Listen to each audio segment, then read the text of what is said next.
L'ensemble des rites de l'Église latine s'est malheureusement appauvri depuis plusieurs siècles et Cargèse, avec le rite grec, nous rappelle l'ancienne richesse des symboles utilisés par les chrétiens. Cargèse possède aujourd'hui deux églises, une église de rite romain et une église de rite grec.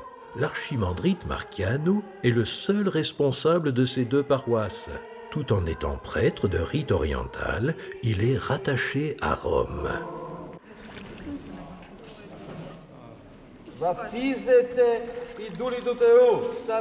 À Cargèse, on plonge l'enfant dans la fontaine baptismale entièrement. C'est le baptême par immersion tel qu'il se pratiqua pendant les 6 premiers siècles de l'histoire du christianisme.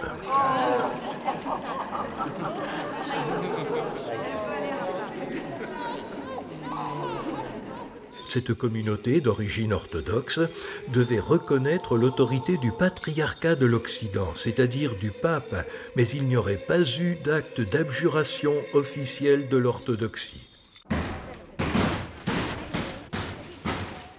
L'on sait que par tradition, les Corses aiment les armes à feu, que la violence contenue semble être l'une des composantes de leur caractère. Mais comment imaginer que ces armes puissent être utilisées en de telles circonstances? C'est alors que l'on me fit remarquer que si je tenais à tout prix à faire entendre des décharges de mousqueterie, il aurait peut-être mieux valu que je filme le triomphe électoral d'un député. J'avoue avoir préféré faire voir ce mariage étrange qu'est celui du bruit des armes se mêlant au chant d'une manifestation consacrée au Seigneur. Ces Grecs devenus Corses sont les descendants de 730 d'entre eux qui, il y a 3 siècles, fuirent l'invasion ottomane et donc la Grèce pour venir s'installer dans l'île.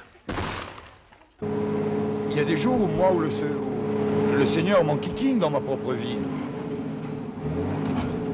Il m'embête. C'est-à-dire que il y a des jours où j'ai envie de redevenir un peu ce que tout le monde est. Non-croyant, non-chrétien, faire des bêtises, faire n'importe quoi, me révolter. Il y a des choses que j'ai envie de faire et que je ne peux pas faire.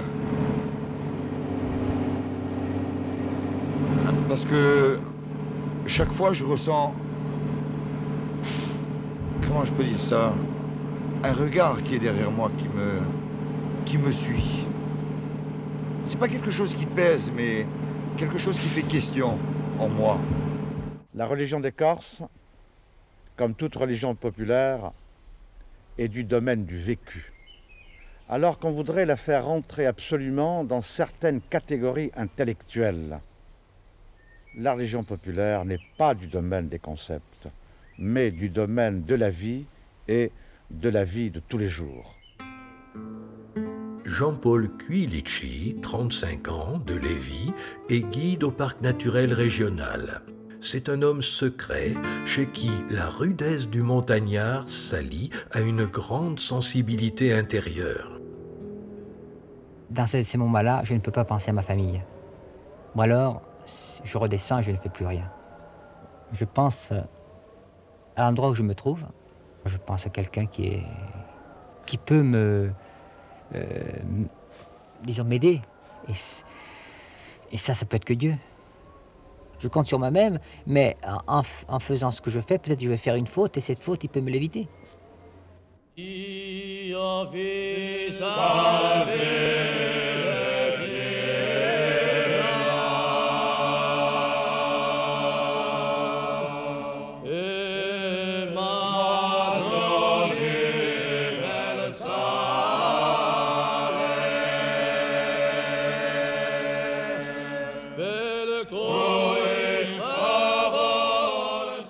Dans le silence du maquis que le berger sauveur Costa, dont la tête avait été mise à prix par les Génois, adapta la mélodie du Dio vi salve Regina. Les Corses le choisirent pour hymne national dans une heure particulièrement tragique de leur histoire, à la consulta du 14 juillet 1755.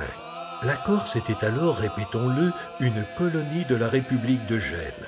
et c'est par gêne qu'elle devait être vendue quelques années plus tard à la France, sous le règne du roi Louis XV, en contrepartie de la valeur de 400 kilos d'or.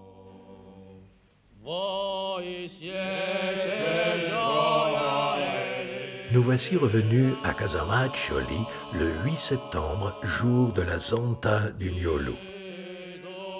Ce chant émouvant et grave qu'est le Dio vi salve Regina est non seulement chanté dans les églises et les pèlerinages, mais également, et cela peut sembler paradoxal, dans certains rassemblements politiques.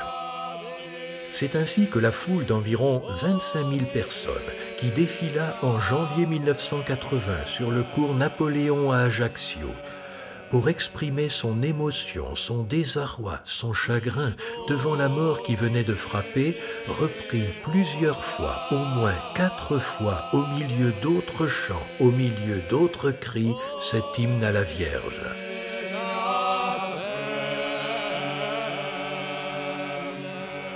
Il semblerait que le peuple de cette île vit une foi qui diffère sensiblement de ce que l'on peut observer à présent sous d'autres cieux.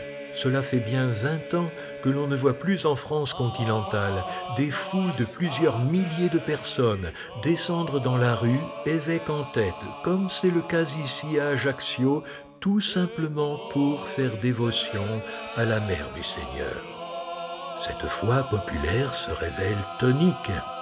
Les Corses, gens de bon sens, ont su préserver une certaine qualité de vie spirituelle, même s'ils n'en sont pas tout à fait conscients, même s'ils n'aiment pas en parler, en une époque qui voit malheureusement disparaître presque toutes les valeurs qui étaient indispensables à l'équilibre naturel de l'homme.